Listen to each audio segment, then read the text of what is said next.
අයිබං අද MSI lap එකක් ආව සර්විස් කරගන්න. ඒ වගේම මේකේ ඩිස්ප්ලේ එකක් ගිහින් තියෙන ඩිස්ප්ලේ එක දාගන්නයි සර්විස් කරගන්න ආවේ. මේකේ තර්මල් පේස් සම්පූර්ණයෙන් කර වෙලා තිබුණේ. ඉතින් තර්මල් පේස් අලුතෙන් දැම්මා.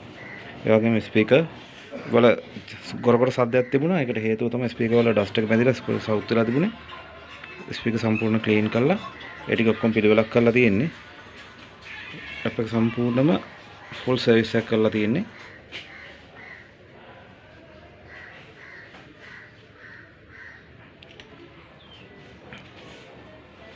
ඒ තමයි මේකේ ඩිස්ප්ලේ එක දාලා තියෙන්නේ.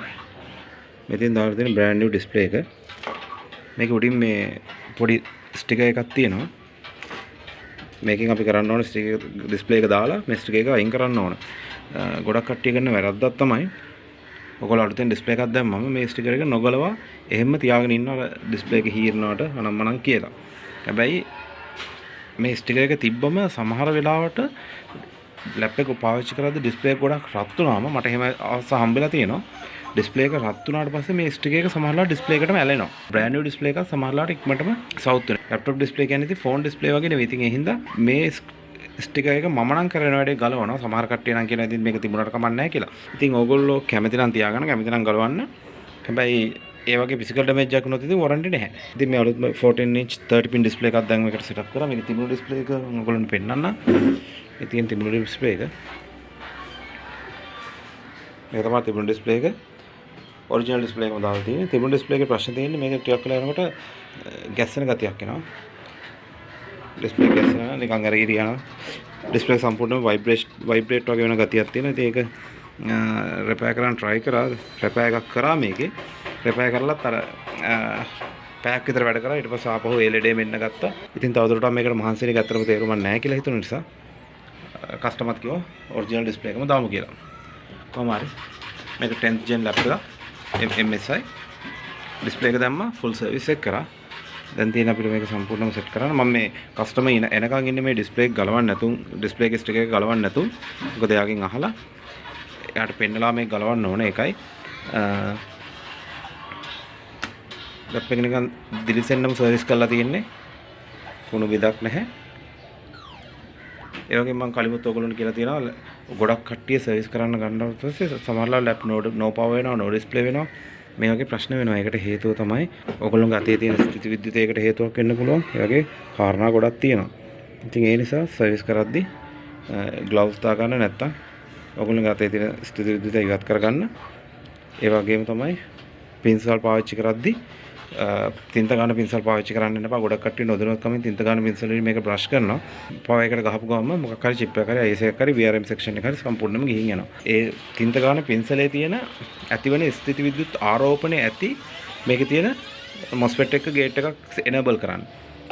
එතකොට enable වුණ ගේට් එකට 19 volt ආපු ගමන් වෙන්නේ සම්පූර්ණයෙන්ම ලැප් පිච්චිලා යනවා. ඉතින් ඒ හින්දා තමයි කියන්නේ කස්ටමර් කෙනෙක් වුණත් ඔයගොල්ලෝ ලැප් එකක් සර්විස් කරගත්තත් හරියටම ෆීල්ඩ් එකේ දන්න කෙනෙක් ලව්වම වැඩේ කරගන්න. එහෙම නැත්නම් ලැප් එකක් සර්විස් කරන්න දීලත් ලැප් එක ඩෙත් වෙන්න පුළුවන්. ඒ වගේම තව දෙයක් කියනවා මේකට තර්මල් පේස්ට් ඇප්ලයි කරන විදිය. ලැප්ටොප් මදර්බෝඩ් එකට තර්මල් පේස්ට් ඇප්ලයි කරන විදිය, ඩෙස්ක්ටොප් මදර්බෝඩ් එකට තර්මල් පේස්ට් ඇප්ලයි කරන විදිය ගැන මම සම්පූර්ණ වීඩියෝ එකක් කරලා තියෙනවා channel එකේ. ඔයගොල්ලෝ පොඩක් හොයලා බලන්න ඒකත්. ඒ වගේම තමයි තර්මල් පේස්ට් හයි කරලා ඉවරලා මේ හීට් සින්ක් එක හයි කරනකොට අපි ඕන විදියට මේක එන දාන්නේ නැහැ. මේක එන දාන්නත් පැටර්න් එකක් තියෙනවා. ඒ එන දාන පැටර්න් එක එන තද කරන විදිහ අනුව තමයි තර්මල් පේස්ට් ගානට ඈත් වෙලා හරියට හීට් සින්ක් එක තද වෙන්නේ. ඉතින් අර අපිට ඕන විදිහට ඒව තද කරලා හරියන්නේ නැහැ. ඉතින් ඒ නිසා තමයි අත්‍තරම කියන්නේ පළපුරුදු කෙනෙක් ලවම ඔයගොල්ලෝ සර්විස් එකක් තිබ්බත් සර්විස් එක කරගන්න. අපෙන් නම් ෆුල් සර්විස් එකකට යන රුපියල් 1500ක වගේ පොඩි ගාණක් අපෙන්ම සර්විස් කරගන්න ඕනේ. ඕනම කෙනෙක් ඕනම පළපුරුදු කෙනෙක් ලවුවා ඔයගොල්ලෝගේ සර්විස් එක කරගන්න ඔයගොල්ලන්ට පුළුවන්. ඒ වගේම ඔයගොල්ලෝ හිතනවා ඇති ඇයි අපි ලැප්ටොප් එකක් සර්විස් කරගන්න ඕන කියලා. ඒකට හේතුව තමයි දැන් මේ ලැප් එක ආවේ මේකේ ඩිස්ප්ලේ එක නිකන් ভাইබ්‍රේෂන් වගේ ඇවිල්ලා බොඳ වෙන ගතියක් එන ලෙඩක් එක තමයි මේක ආවේ. මේකට හේතුව තිබුණේ මේක අවුරුදු ගාණක් සර්විස් නොකර තිබිලා ඩිස්ප්ලේ එක ඇතුලේ ඔයගොල්ලෝ දන්නවා ඩිස්ප්ලේ එක ඇතුලේ ගත්තම මේ තියෙන ඩිස්ප්ලේ එක මේක ඇතුලේ තියෙන වෙනම සර්කිට් එකක්. දැන් වෙන්නේ කාලයක් සර්විස් නොකර තිබ්බම මේ මෙන්න මේ සර්කිට් එක ඇතුලේ ඩිස්ප්ලේ එකේ මේ අර උඩ දාර වලින් ඩස්ට් එක ගිහින් මේ සර්කිට් එක ඇතුලේ සම්පූර්ණයෙන්ම ඩස්ට් එක තැම්පත් වෙනවා. ඒ වගේම තමයි මදර්බෝඩ් එක සම්පූර්ණයෙන්ම ඩස්ට් එක තැම්පත් වෙනවා. ඩස්ට් එක වියලිව තියෙනකන් ලැප් එක ප්‍රශ්නයක් වෙන්නේ නැහැ.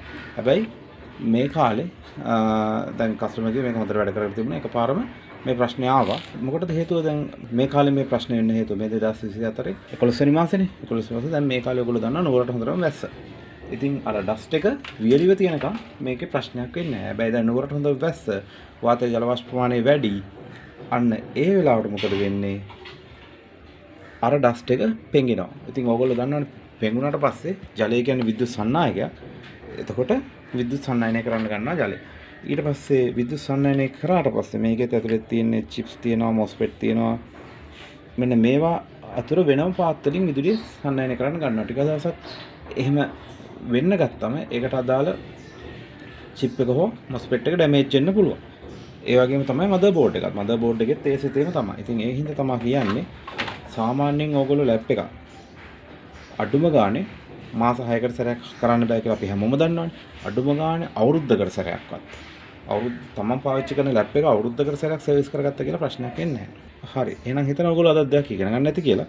එහෙනම් අලුත් වීඩියෝ එකකින් හම්බ වෙනකම් සුබ දවසක්.